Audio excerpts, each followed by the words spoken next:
আমি সকলের কাছে শুনেছি যে আপনি খুব ভালো পড়ান স্যার। স্যার আমি তো পড়তেই এখানে এসেছি। স্যার আসলে আমি বিয়ের আগে তো সেরকম পড়াশোনা করার সুযোগ পাইনি, তাই এই সুযোগটা সদ্ব্যবহার করতে চাই। তাই ক্লাসের বাইরে গিয়ে নয়, আমি ক্লাসের থেকে আপনার কাছ থেকে পড়াশোনা শিখতে চাই স্যার। এখানে তো আমি তোমার মাতৃভাষা বা ফ্রেঞ্চে লেকচার দেব না। জানি স্যার, কিন্তু আপনি যদি আমাকে একটা সুযোগ দেন তাহলে আমিও প্রমাণ করে দেব যে আমিও ইংরেজি ভাষাটা বলতে পারি।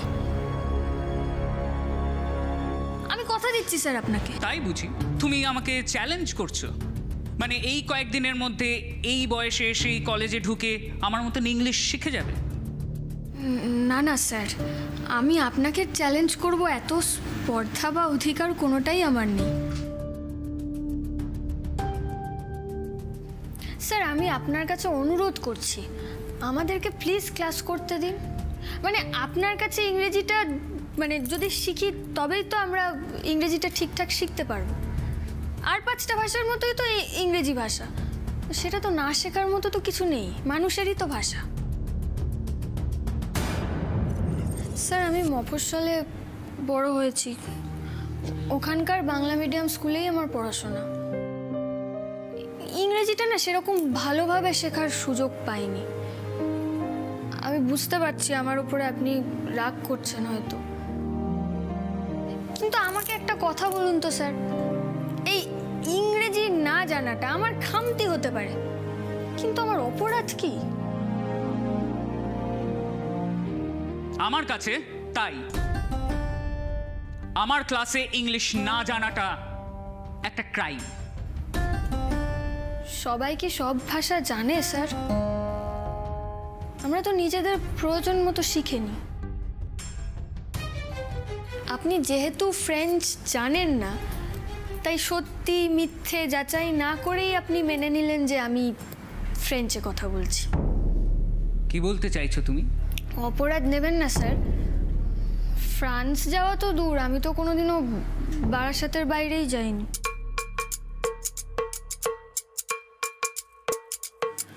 হ্যাঁ, ফ্রেঞ্চ ল্যাঙ্গুয়েজটা চাইলে হয়তো আমি সত্যি সত্যি শিখতে পারতাম, এখানে তো অনেক জায়গায় শেখানোও হয়, কিন্তু আমার সেই সুযোগটাও হয়নি শেখার।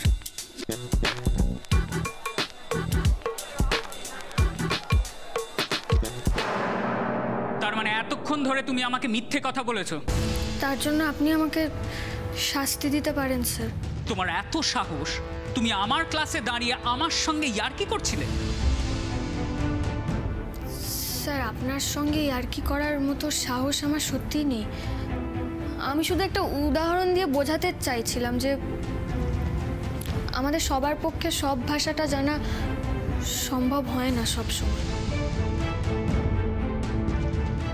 আর না জানাটা অপরাধও নয়। তোমার মতন একটা আন্ডার এডুকেটেড মেয়ের কাছে আমায় ভাষার মাহাত্ম্য, শিক্ষার মাহাত্ম্য শিখতে হবে? আমার 10 ইয়ার্সের ক্যারিয়ারে কোনোদিন এত অপমানিত হতে হয়নি যেটা আজকে হতে হলো। আর সেই অপমান করেছো তুমি।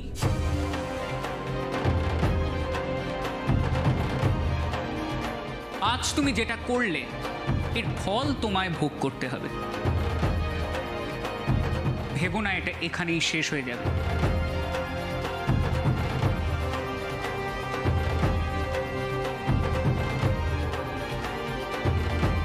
ভেবো না আমি তোমায় ক্ষমা করব। শাস্তি পাওয়ার জন্য তৈরি থেকো।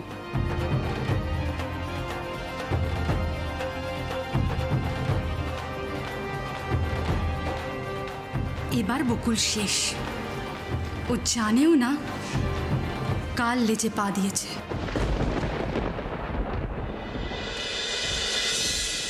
এই তুমি টেবিলের নিচে কি করছো, কি খুঁজছো? স্যার একটা ইম্পর্টেন্ট কাগজ খুঁজছিলাম স্যার। কাগজ? হ্যাঁ স্যার। কি কাগজ দেখি? কাগজ? ইস, অন্যমনস্ক হয়ে দীপকে ফাঁসিয়ে দিলাম। এবার এবার এবার এবার কি করে হেল্প করি ওকে? কাগজ।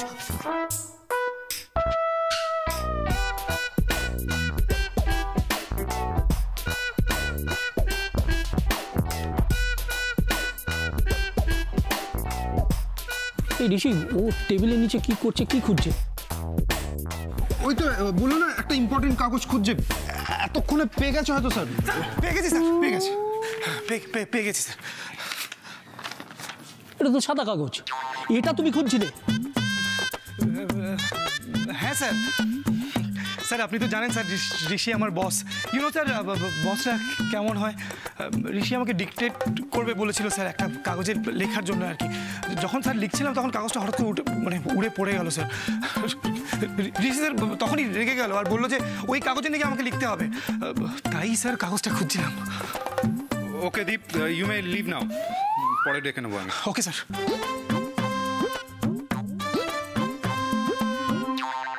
তোমার ভাইয়ের সঙ্গে নিশ্চয়ই দীপের আলাপ আছে। কোন ভাই? আরে তোমার যমজ ভাই রিজু। তুমি ওর কথা ভুলে যাও কি করে বলো তো? ও হ্যাঁ, কাল যেখানে বকুলের সঙ্গে দেখা হলো সেখানে দীপের সঙ্গেও দেখা হয়েছিল। ওর সঙ্গে একটা মেয়েও ছিল। মেয়ে না স্যার, বৌদি। কিন্তু বৌদি বা আসবে কোত্থেকে? সেটা তো আমি বানিয়েছিলাম। না না না না না, বৌদি নয়, একটা অল্প বয়সী মেয়ে, দেখতে সুন্দর, বিখ্যাত প্রেমিকা হবে। প্রেমিকা? তার মানে বকুল সেই দিন একদম ঠিক গেস করেছিলেন, দীপ প্রেম করছে। কিন্তু কার সঙ্গে? আমাকে তো কিছুই বলেনি ও।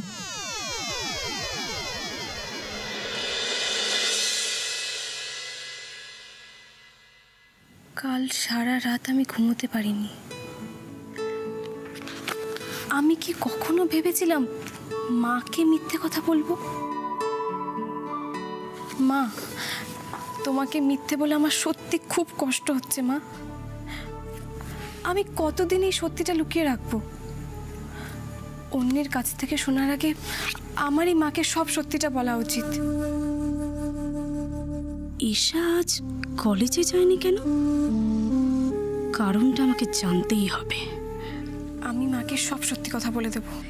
ঈশা, তুই ছাড়া এই ঘরে আর কেউ আছে নাকি? না তো দি ভাই, আমি একাই তো আছি, আর তো কেউ নেই। ও, তাহলে নিজের মনে মনেই বিড়বিড় করছিলিস? আমি ভাবলাম কে নাকি। কিছু শুনে ফেললো নাকি দি ভাই? এই দেখ, আমি তোর জন্য কি এনেছি, তোর ফেভারিট ঝাল ঝাল চিড়ের পোলাও। খেয়ে দেখ তো কেমন হয়েছে। আমি নিজের হাতে বানিয়েছি। থ্যাংক ইউ দি ভাই। নিজের দিদির সাথে ফর্মালিটি না করে এদিকে আয়, এদিকে এসে বসে খেয়ে দেখ। খা। শোন না দি ভাই, আমার না এখন এটা একদম খেতে ইচ্ছে করছে না রে। আমি পরে খাই প্লিজ। চোখে ঘুম নেই, পেটে খিদে নেই, আবার দেরি করে বাড়ি ফেরা। কেমন অন্যরকম গন্ধ পাচ্ছি। ঈশা, কি হয়েছে তোর?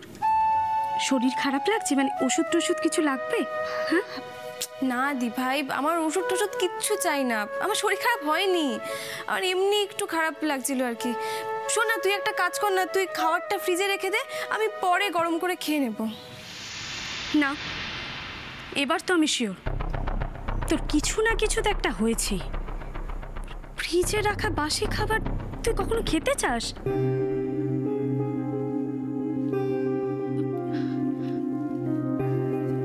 কি হয়েছে ঈশা? তুই আমাকে বলবি না?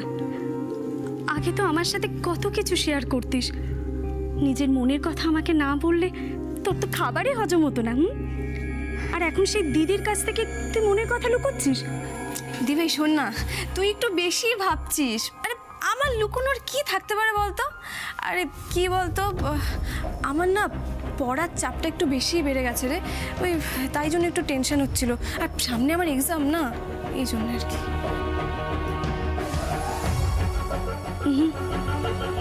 আমার অভিজ্ঞতা তো অন্য কথা বলছে ঈশা। মানে কি বলতে চাইছিস তুই? আমাকে সত্যি করে বল তো, প্রেম টেম করছিস নাকি?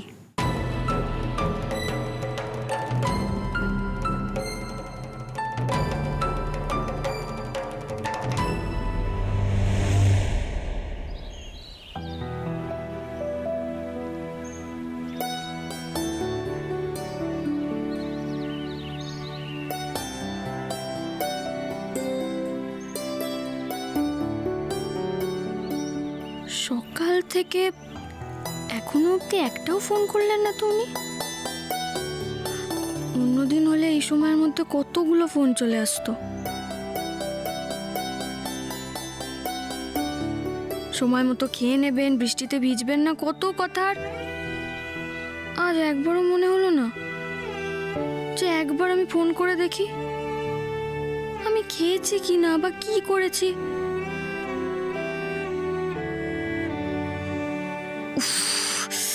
আমি আবার অকারণ বেশি বেশি ভাবছি আর নিজেই কষ্ট পাচ্ছি। কি রে, তুই এখানে একা বসে টিফিন করেছিস? আমার জন্য শুধু শুধু ঝামেলায় জড়িয়ে পড়লি, তাই তো? ঝামেলায় জড়ানোর কি আছে রে? তুই তো আমার বন্ধু। না রে বকুল, আজকের ব্যাপারটা না ঠিক লাইটলি নিতে পারছি না। এসারের চোখ মুখ যা হয়েছিল। ভেবো না আমি তোমায় ক্ষমা করব। শাস্তি পাওয়ার জন্য তৈরি থেকো। হওয়াটাই তো স্বাভাবিক। দিনের পর দিন অনেককে অপমান করেছেন শুনেছি। একজন স্টুডেন্ট ওনার আচরণের ভুলটা ধরিয়ে দেবেন এটা উনি ভাবতেই পারেননি। দিনের পর দিন স্টুডেন্টদের উনি অপমান করে যাচ্ছে। অদ্ভুত। কোথায় টিচার হয়ে স্টুডেন্টদের পাশে থাকবে তা না, মানে এরকম করলে স্টুডেন্টরা ইংরেজি শিখবে কি করে? তুই ঠিকই বলছিস, কিন্তু আমার জন্য যে নিজের বিপদ কেন ডেকে আনলি বলতো? শুধু তোর জন্যে নয়, তোর জায়গায় অন্য কেউ থাকলেও আমি এই কাজটাই করতাম। দেখ, স্যারের করা অপমানটা তোর গায়ে লাগেনি, কিন্তু আমার খুব খারাপ লেগেছে। আমার মনে হয় যে তোমাদের ফ্যামিলি স্ট্যান্ডার্ডটাই খুব low. It's not up to the mark. মানে তোমার বাড়িতে শিক্ষা দীক্ষা কালচার এগুলোর একটু অভাব রয়েছে, তাই না? তোমার বাড়িতে কেউ বোধহয় স্কুলের গণ্ডি পেরোয়নি। শুধুমাত্র একটা বিদেশি ভাষা জানে না বলে তার পরিবার তুলে অপমান করা হবে? আর এটা আমি দেখবো? পারবো না রে, এটা আমার পক্ষে সহ্য করা খুব কঠিন। যাই বলিস বকুল, তোর কিন্তু খুব সাহস। সাহস কিনা জানি না, আমি খিদে তেষ্টা সব সহ্য করে নিতে পারি, কিন্তু অন্যায় হচ্ছে দেখলে আমি একদম মুখ বুজে সেটা সহ্য করতে পারি না। আজ তোর সঙ্গে উনি যেই অন্যায়টা করেছেন, আরো অনেকের সঙ্গে একই অন্যায় করতে পারতেন যদি না আমি ওনাকে ওইভাবে আটকাতাম। আরে তোরা এখানে? ওদিকে টিনা ওর বন্ধুদের বলছে যে বকুল আজ যা করেছে কলেজে তাতে ওর মেয়াদ নাকি শেষ। টিনাকে তো চিনি, এ স্যারের সাথে মিলে যে কি প্যাচ করছে কে জানে। কি হলো? আরে দীপের প্রেমিকার খবর শুনে তুমি না আপসেট হয়ে পড়লে কেন? কি ভাবছো? কিছু না স্যার। দীপের প্রেমিকাকে তুমি চেনো না? না। আশ্চর্য, তোমরা দুজনে ছেলেবেলার বন্ধু, একে অপরের সব কথা জানো, কিন্তু এটা জানো না দীপ প্রেম করছে? না স্যার, জানতাম না আমি। তোমার মুখ থেকে তো মনে হচ্ছে তুমি সত্যি বলছো না। স্যার, এরকম একটা সামান্য ব্যাপারে আমি মিথ্যে কথা বলবো কেন? তাও ঠিক, কিন্তু দীপ তোমাকে বললো না কেন? তোমরা তো এত ভালো বন্ধু, জিজ্ঞাসা করতে পারতে। আসলে স্যার, এটা তো ওর পার্সোনাল ম্যাটার। ওর হয়তো ইচ্ছে করেনি শেয়ার করতে, আর আমিও তো ওকে ফোর্স করতে পারি না যে দীপ তুই আমাকে নিজের সব পার্সোনাল ইনফরমেশন শেয়ার কর আমার সাথে।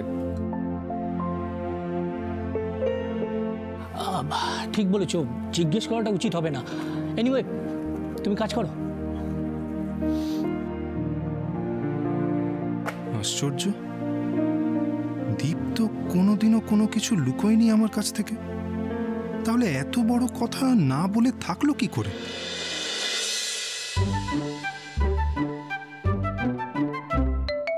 অনেক সময় কি হয় জানো তো ঋষি, খুব কাছের খুব পরিচিত কারোর সঙ্গে প্রেম করলে বেস্ট ফ্রেন্ডকেও সেটা বলা যায় না। কাছের কারোর সঙ্গে প্রেম করছে দীপ? কি হতে পারে সেটা? Relax relax. দীপের প্রেমিকাকে সেটা জানতে চাও তো? আমার মাথায় একটা আইডিয়া আছে। আমি ভাবছি যে এর মধ্যে একদিন তোমাদের সবাইকে আমার বাড়িতে ডিনারে ইনভাইট করব।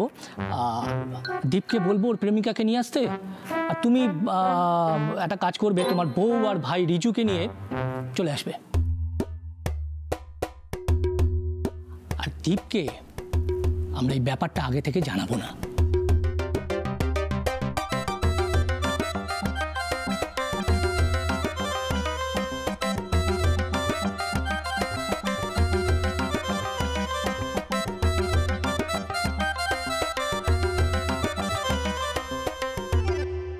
এসব তুই কি বলছিস দি ভাই?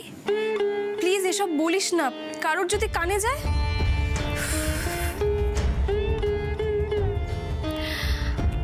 আরে বাবা, কেউ জানবে না। এসব দিন তো আমারও গেছে। এসা লুকিয়ে প্রেম করার অভিজ্ঞতা এ বাড়িতে আমার থেকে বেশি আর কারোর আছে নাকি? তুই সবার চোখে ফাঁকি দিতে পারবি এসা, আমার চোখে পারবি না। দি ভাই, দীপ্তার কথা জানতে পারলে আর রক্ষে নেই। বাড়ির সবাইকে বাড়িয়ে চাড়িয়ে যে কি কি বলবে ভগবানই জানে। কে সে? আই বল না। প্রমিস আমি কাউকে বলবো না। কি মুশকিল দি ভাই। আরে আমি তো বলছি তেমন কিচ্ছু না। তাই বুঝি?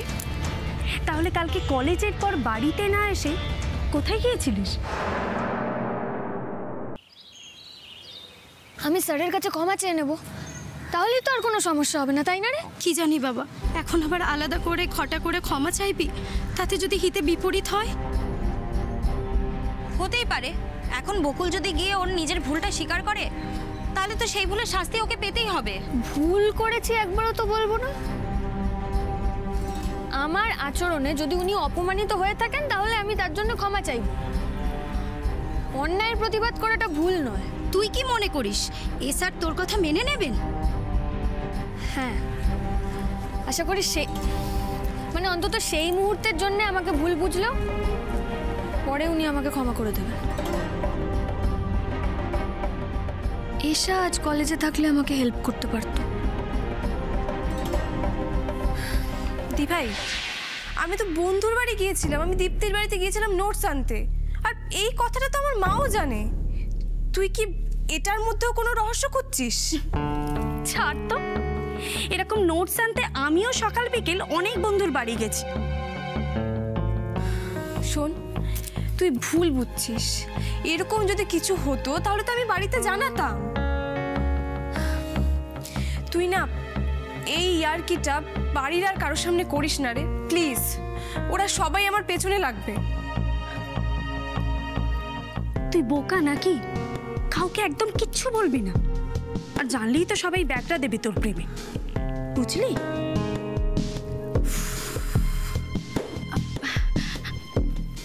আমার কাছ থেকে যেমন ভাবে লুকিয়েছিস, সবার কাছ থেকে সেইভাবে লুকিয়ে চল। শোন না, আমি যার কথা ভাবছি সেই না তো? তুই কার কথা ভাবছিস? তুই কি জানিস দি ভাই? নিশানাটা তাহলে ঠিক জায়গাতেই লেগেছে। তুই যতই আমাকে বকুলের সঙ্গে থেকে থেকে ভুল বুঝিস না কেন, তবে তোর মনের কথা আমার থেকে বেশি ভালো করে কিন্তু কেউ জানে না। আচ্ছা বেশ, বলতে হবে না, আমি চললাম, কেমন?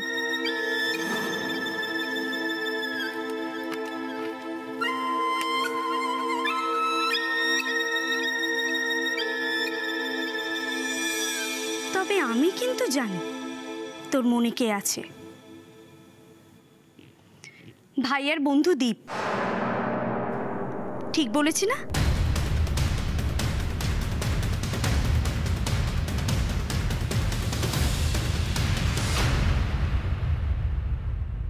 কিন্তু এটা তো বোঝা গেল যে টিনার বাবার সাথে এসআরের কতটা দহরাম মহরম। আর টিনা যেরকম মেয়ে, তোর ওপরে রাগটা ও কিভাবে প্রকাশ করবে কে জানে।